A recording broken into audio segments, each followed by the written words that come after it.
دیکھیں پاکستان اور انڈیا کے معاملات جو تنازعات چل رہے ہیں وہ آج کے نہیں ہیں، بہت پرانے ہیں۔ چونکہ انڈیا ہمارا جب بگننگ سے پاکستان کا قیام وجود میں آیا اس وقت سے آج تک نہ تسلیم کرنے والے ممالک میں سر فہرست ہے، اور یہی وجہ ہے کہ وہ کوشش کرتا ہے گائے بغیر پاکستان کو ڈسٹرب کرنے کے لیے، اس کو مالی اقتصادی نقصان پہنچانے کے لیے، یہاں پہ داخلی معاملات کے اندر ایسے بحران پیدا کرنے کی کوشش کرتا ہے کہ جس سے ملک ڈسٹرب ہو۔ اور اس وقت جو کشمیر کا معاملہ ہے یہ بھی اسی کا حصہ ہے، جبکہ وہ جانتا ہے کہ کسی بھی طور حقیقت تسلیم نہیں کی جا سکتی کہ کشمیر سے اس کی وابستگی کی جائے علاقائی سطح پر یا جغرافیائی سطح پر۔ ایز اے تجزیہ کار آپ اس کو کس نظر سے دیکھتے ہیں کہ آرٹیکل 370 35 کا جو خاتمہ کیا اس کے بعد 38,000 فوج وہاں پر تعینات کر دی اور 45 سے 46 دن ہو گئے کرفیو، تو یہ انڈیا حالات کو کس رخ پہ لے کر جانا چاہ رہا ہے؟ کیا وہ جنگ چاہتا ہے یا اس کے کوئی اور مقاصد ہو سکتے ہیں؟ دیکھیں بیسک انڈیا یہ تو جانتا ہے کہ 300 آرٹیکل جو اس نے کینسل کی ہے وہ اس وقت کینسل کرنے کے لیے کسی بھی طریقے سے حالات اور موافق نہیں تھی، لیکن اس کے صرف یہ ایک شرارت سمجھیں اس کو، جس کا مقصد یہ ہے کہ پاکستان کو ڈسٹرب کرنا، کشمیریوں کا حقوق غصب کرنا اور غیر ممالک کے اندر اپنی اتھارٹی کو قائم کرانے کی ایک دانستہ کوشش ہے اس کی، جو کسی بھی طور تسلیم نہیں کی جا سکتی۔ اور اس وقت وہاں اتنی بھاری تعداد میں فوج کا تعین کرنا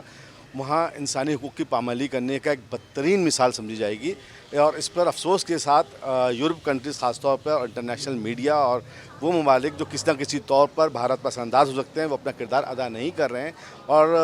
نادانستہ طور پر وہ اس کا حصہ بنے ہوئے ہیں۔ اسلامی ممالک ہمارے ساتھ کتنا کھڑے ہیں؟ دیکھیں جیسے کہ سعودیہ، ایران، ترکی اور دیگر ممالک ہمارے ساتھ کتنا کھڑے ہیں؟ دیکھیں میں سمجھتا ہوں اگر وہ اپنا کردار صحیح انداز میں ادا کر رہے ہوتے تو انڈیا کی جرت نہیں ہوتی، اور بیشتر اسلامی ممالک کے جو ان کو پاکستان کا اور کشمیریوں کا بحیثیت مسلم کنٹریز کے ساتھ دینا چاہیے تھا، وہ اس انداز میں کا ساتھ نہیں دے رہے ہیں، اور جس کی وجہ جہاں میں سمجھتا ہوں چونکہ انڈیا ان سب کے لیے ایک ہب ہے، بزنس ہب بھی ہے اور ادر ہب بھی ہیں، جو آپ جانتے ہیں کہ ملکی جو باؤنڈریز ہوتی ہیں ان کے مفادات ہوتے ہیں، تو وہ اپنے مفادات کو دیکھتے ہوئے اس انداز میں کشمیر کی کاز کے لیے آواز نہیں بلند کرے جو ان کو کرنی چاہیے۔ آپ عالم اسلام کو کیا پیغام دینا چاہیں گے کشمیر ایشو کے حوالے سے؟ دیکھیں بحیثیت مسلم قوم عالم اسلام کے لیے سب سے بڑا پیغام یہ ہے کہ آپ یکجہت ہو جائیں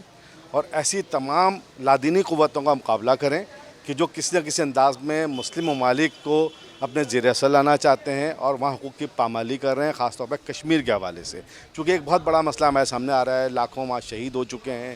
لاکھوں وہاں پہ جو ہے لوگ بھوک سے مر رہے ہیں اور کسی بھی طرح حقوق کی وہاں پہ تحفظ نہیں ہو رہا، ان کا استحقاق مجروح کیا جا رہا ہے، ان پر غیر آئینی غیر اسلامی طریقے سے مسلط کیا جا رہا ہے انڈیا کو۔ تو ہمیں چاہیے بحیثیت قوم اسلامی قوم کی ہم سب یکجہت ہو کر اس کا مقابلہ کریں اور ہر فارم پہ نہ صرف زبانی بلکہ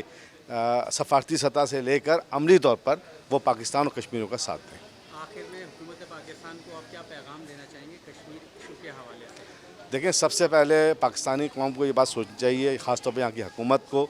کہ کشمیری آپ کا حصہ ہیں، کشمیری آپ سے بہت سی امیدیں وابستہ کر رہے ہیں، بحیثیت قوم بھی اور بحیثیت مسلم قوم بھی۔ تو ہمیں چاہیے ہم عملی اقدامات کرنے میں کوئی گریز نہ کریں، سب سے پہلے ہم سفارتی سطح کے اوپر حقوق منوانے کی کوشش کریں کشمیر کے، اس کے بعد اگر یہ معاملہ اس نہج پہ نہیں ہوتے تو امت مسلمہ کو دعوت دے کر اپنی حیثیت منواتے ہوئے بھارت کو مجبور کیا جائے کہ اپنے اس غیر اخلاقی اور غیر قانونی عمل سے باز رہے۔